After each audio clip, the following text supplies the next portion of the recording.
Wapenzi watazamaji, nimeweza kutafakari na nimegundua kwamba sio changamoto zote ni za kukumaliza kwenye maisha. Changamoto zingine ni za kupima imani yako. Changamoto zingine ni za kukusogeza kutoka sehemu moja kuelekea sehemu nyingine. Milango yako inaweza ikafungwa kutoka nyumba moja, alafu upate kwamba nyumba nyingine milango zaidi ya 5 inafunguliwa. Kwa hivyo wacha niweze kukutia moyo kipindi ambapo tunataka kuanza hichi kipindi. Kwenye maisha unaweza ukafutwa kazi, unaweza ukapoteza mtu, unaweza ukapoteza mchumba, unaweza ukaachwa, lakini sio eti kwamba zile changamoto ni za kuweza kukumaliza. Yaweze ikawa kwamba kuna mazuri ambayo Mungu amekuandalia mbele. Kipindi ambapo tunaanza wiki unapaswa kujua hilo. Sio changamoto zote kwenye maisha ni za kukumaliza. Zingine ni za kukutoa sehemu ambayo umeketi na kukupeleka kwingine. Mtu kama mimi, kipindi ambapo corona ilikuja, unajua nilipoteza kazi kwenye stesheni ambayo tulikuwa tunafanya. Mpaka nikajiuliza, mbona Mwenyezi Mungu bana unanifanyia hivi? Na ndio nilikuwa nimemaliza shule, nimepata mahala ambapo nilikuwa nashikilia kidogo, na mimi ndio kifungua mimba kwetu. Kumbe Mwenyezi Mungu alikuwa ameleta ile corona nikapoteza kazi, kumbe amenipangia hapa kuwahabarisha wananchi. Nikafungua YouTube channel. Changamoto hizi ambazo ziliweza kumpata Edwin Sifuna hazikukuwa za kummaliza, zilikuwa ni za kumjenga. Wakati mwingine kuna viongozi ambao wanaweza wakapanga kumaliza mwingine kisiasa. Mtu kama vile William Ruto, Oburu Odinga waliweza kumaliza ama waliweza kupanga kummaliza siasa Edwin Sifuna kwa kumuondoa kwenye kiti cha katibu mkuu wa chama cha ODM. Kumbe harakati za kumuondoa Edwin Sifuna kutoka kwa katibu mkuu wa chama zilikuwa ni kumuinua kisiasa, ni kumjenga. Nina imani kwamba uliweza kufuatilia mikutano ya Kitengela. Uliona jinsi ambavyo wananchi waliweza kumiminika. Kwanza kabisa, umeona hii video? Kuna video ambazo nina imani hujaweza kuziona. Jinsi ambavyo wananchi waliweza kumkaribisha Edwin Sifuna upande wa Kitengela. Maelfu waliweza kumiminika.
Baada ya Edwin Sifuna na wenzake kutikiza Kitengela, Kajiado County, wametangaza mnamo tarehe 21 mwezi huu wa pili mwaka 2026, Jumapili hii ambayo inakuja, watatikiza kaunti ya Kakamega.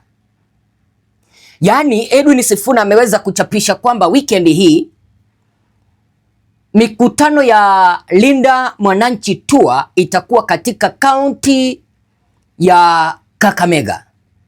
Jinsi ambavyo unaona hapo kwenye chapisho ambalo ameweza kulitoa, na limeweza kupata like nyingi sana na comment zaidi ya 1400.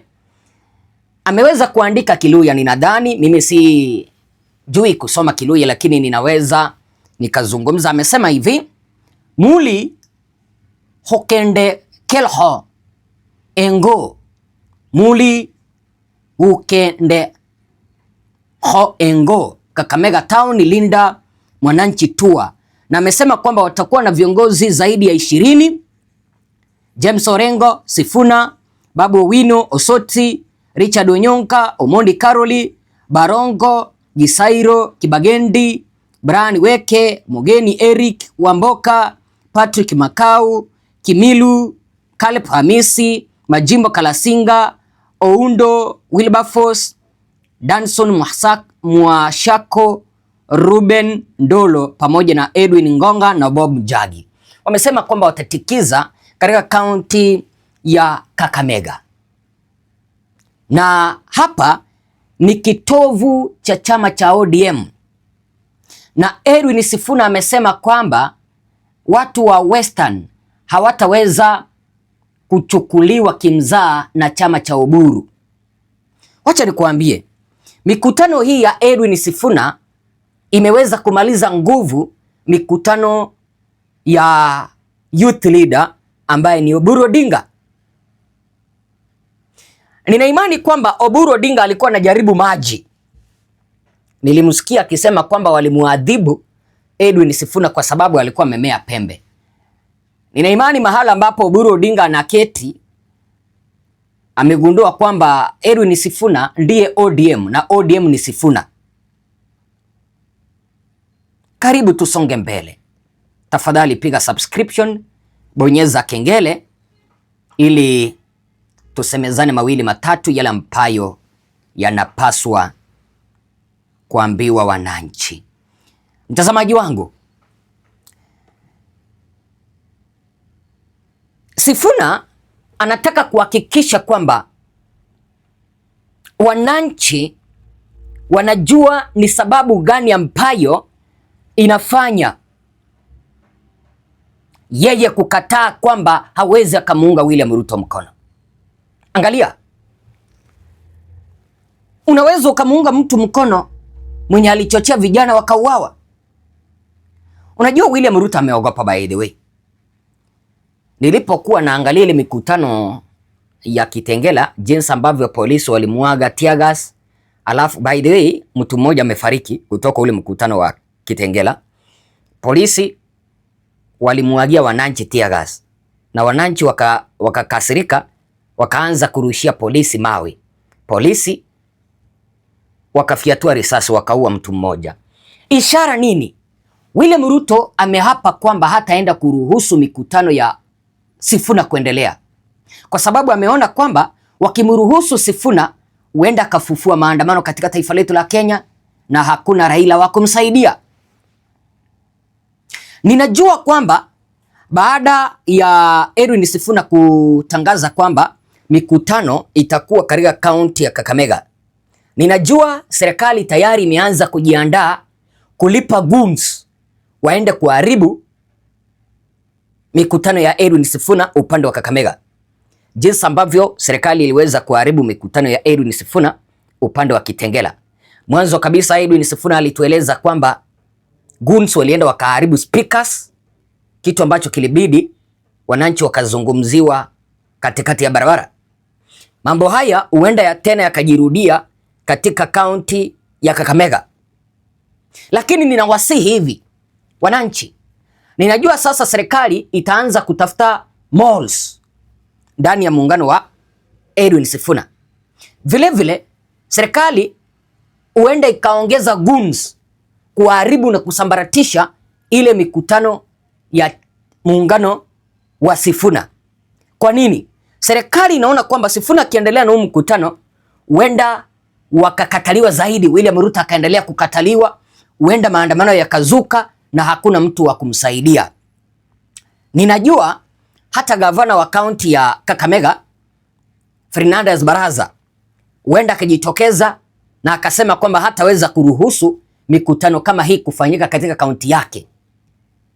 Baraza yeye yuko upande wa Oburu Odinga na alipendekeza na kushukuru Oburu Odinga kwa kumuondoa Sifuna madarakani. Lakini wacha niweze kuomba wananchi hivi. Unajua sisi ndiyo Sifuna na Sifuna ni sisi. Huu mkutano wa Sifuna na hichi kikosi cha Sifuna ndicho kitakomboa Kenya. Kwa hivyo tusije tukaruhusu viongozi kuharibu mikutano ya Sifuna.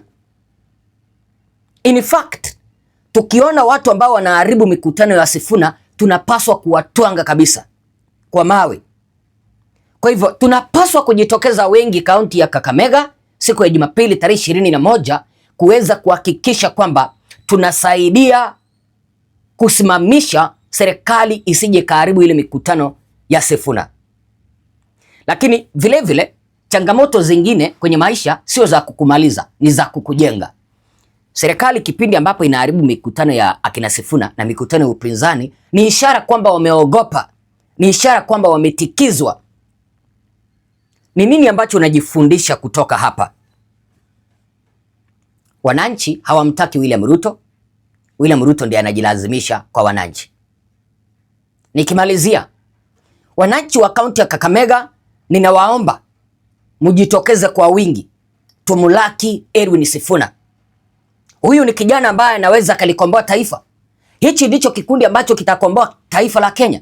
Hatuwezi tukastahimili miaka mingine mitano ya Bwana Ruto, kipindi ambapo vijana wengi waliweza kuuawa chini ya utawala wake nje ya parliament. Kwa vijana wenzangu ambao hamna ID, hakikisha kwamba mnakata ID, hakikisha kwamba mnajishikia kitambulisho tuweze kujiandikisha kama wapiga kura, tulikomboe taifa letu mwaka kesho kipindi cha kupiga kura. Asante sana. Tumlaki Edwin Sifuna, na kama haujaweza kumfollow upande wa Facebook, ninaona sasa hivi amefikisha followers 809,000 from 600. Wow. Ninaomba tuweze kumfikisha milioni 1. Asante sana.